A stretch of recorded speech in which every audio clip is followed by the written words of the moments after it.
Hi Justin and Daphne, Andy Taylor here, Red Rock Roofing. I'm at 3030 Heidelberg Drive here in Boulder, Colorado, and I'm going to do a quick inspection video for the roof. So the first thing that I want to detail is going to be the lack of drip edge flashing. This is actually a code item. So drip edge goes over the fascia here back under the shingle, and that basically encapsulates the entire perimeter of the roof.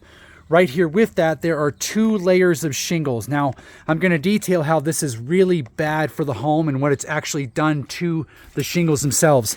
Here in the front, obviously the north-facing part of it, there's all kinds of moss that's coming off of the first layer of shingles that's here. Again, 2 layers of roofing on this roof, not good. Now, there is a gutter skirt here that's designed to help the gutters to keep water from going into the back of this. So there is that, but it does need drip edge around the entire perimeter.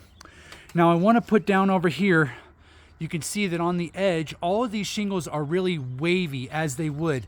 Now, as those shingles are getting wavy, that's because of the first layer underneath this was in really bad shape. And when they decided to go ahead and just put a layer over this, it made it worse. The shingles they put on top are all losing granules. The wear and tear is just evident here. Let me zoom back out. So on the edge here, you can see that the shingles are actually curling up on the very edge, and that's because of the layer underneath. So with that, I'm gonna make my way to the back here real quick. Every single penetration up here has silicone around it because this has been a leak problem in the past. As you can see, there's silicone all down on the bottom part and around the boot jack there.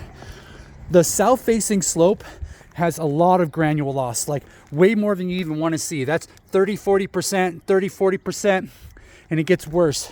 The ends are really curling up on this, as you can see, and that is because of the first layer of roofing. Now, there is quite a bit of this where the nail underneath is emerging from the surface.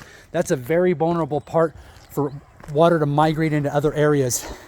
There's a truss part that comes up right here. As you can see, it's a pretty good lift on that. The ventilation up here is obviously the original, right? Because all they did was slap new shingles over it, but it's got silicone all around the outside of this, as you can see. Now right here recently, there's a boot jack that's been replaced in the last year or two. As you can see, it's a lot more galvanized and silver as. Right here, there was a new one put on as well. But right underneath that, it's really soft right here. So with that softness, this was obviously a leak problem. This corner probably quite a bit. And of course, there are still nails up here from when they did the repair. So in going around the property here, the gutters should definitely be cleaned out. Right here on the head wall metals, those are all raising as well.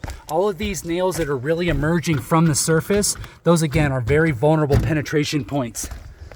So the silicone that's been put here tells me that the step flashing here has not been doing its job in keeping the ice out, and that's why there's a lot of silicone there. Going up to the front, same thing with the flashing underneath this gable here. You can see that it's raising right there in the corner. That's not good to see in any way. I want to get over here, right here where the gutter meets this here, it's been siliconed a lot down on the inside. So with that, there's also some zippering up here where when one shingle is lifting, it in turn lifts the next one up, as you can see. So and then there's quite a few up here. I just didn't want to mark up the entire roof where the shingles glue, if you will, they call it the thermal adhesive, is actually cured and is no longer holding that shingle down. You know, some of these corners that are really bad. So in my professional opinion, again, some nails up here from a recent repair. I do believe that this roof does need a full replacement with 2 layers, no drip edge, and being completely out of code. All these old venting up here, this is just not a good roof for the sale. All of these nails that are exposed like this and rusted, these should have been covered by a weatherized epoxy, but never were. So again, full replacement on this. And really because of the 2 layers, it's just going to continue to get worse. All of this waving going on in the shingle is just not a good thing.